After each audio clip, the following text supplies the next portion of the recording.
Have you ever heard of someone who could hear animals talk? Not just hear them, but actually understand what they were saying. And even more strange, everything the animals told him about the future always came true. This is the story of a young man from a small Nigerian village. At first, people laughed at him. Later, those same people begged him to save their lives. Many years ago, in a quiet village in Nigeria, there lived a young man named Obina. The village was peaceful. People were farmers. Goats walked freely around the compounds. Chickens scratched the ground looking for food. The elders usually sat under a big tree in the village square, talking and solving problems. Life in the village was simple. But Obina was not like everyone else. From a young age, Obina noticed something strange. When animals made sounds, he did not hear only noise. He heard words, clear words. At first he thought he was imagining things, but soon he realized something surprising. The animals were not just talking. They were telling him things that would happen in the future. One day, Obina decided to tell the king and the elders about his strange gift. He went to the palace and greeted them respectfully. "My king," he said, "animals speak to me. They tell me things that will happen in our village." The elders looked at each other. Then they began to laugh. One elder said, "So now goats are your friends?" Another elder shook his head. "This boy must be mad." The king waved his hand and said calmly, "Go home, young man. Do not bring foolish stories to the palace." Obina said nothing more. He quietly left. A few days later, Obina was walking through the village.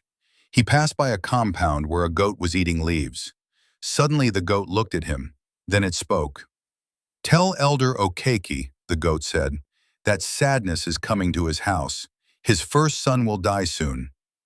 Obina felt afraid when he heard this, but he knew he had to deliver the message. So he went to Elder Okeke's house. "Sir," Obina said carefully, "please forgive me, but your first son is in danger." The elder looked confused. "How do you know that?" Obina answered honestly. "A goat told me." The elder became angry immediately. "Are you mad?" he shouted. "Since when do goats talk? Leave my house before I punish you." Obina quietly left. But less than 2 weeks later, something terrible happened. Elder Okeke's first son suddenly became sick and died.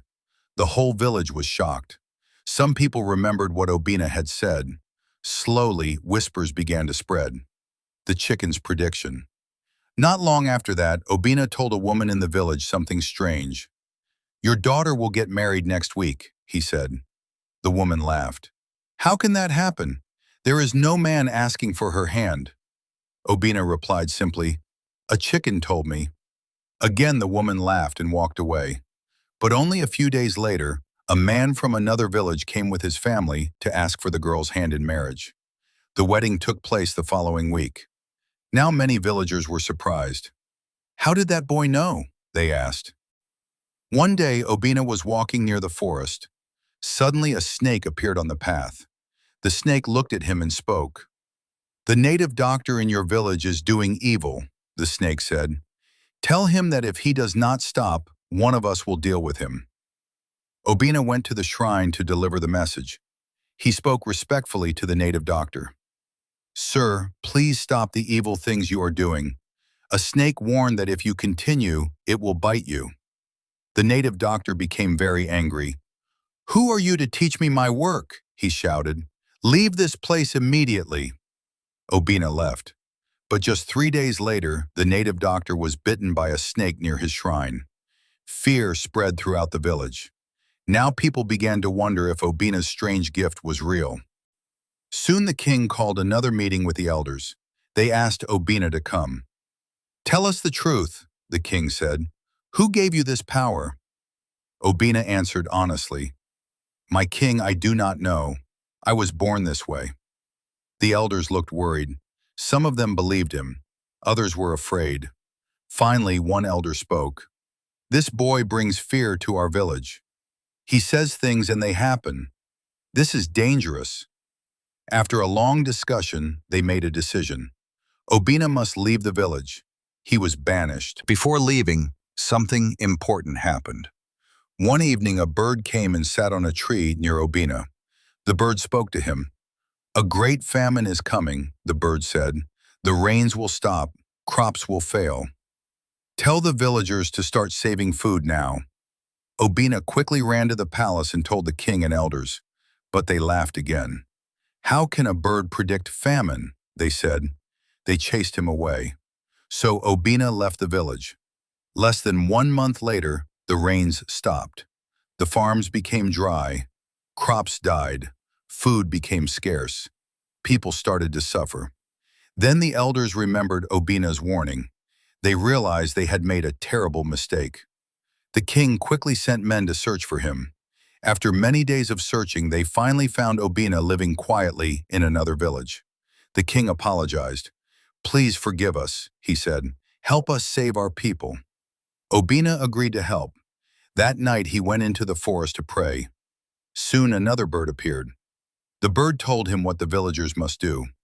The next morning, Obina gathered the villagers in the village square. "This is what we must do," he said. "Every family must bring the little food they still have. We will store everything in one community barn. No one will keep food only for themselves. Hunters must go into the forest and bring meat. Fishermen must fish in the river. And we must plant cassava and maize near the river, where the soil is still wet. If we work together and share what we have, the famine will not destroy us." This time the villagers listened. Everyone worked together. Slowly, the village survived the famine.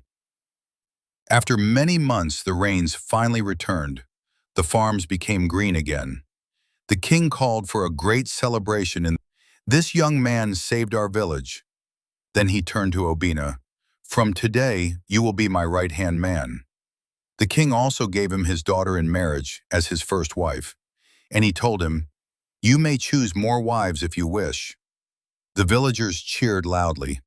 The same boy they once laughed at became the most respected man in the village. And from that day forward, whenever Obina said an animal had spoken, everyone listened.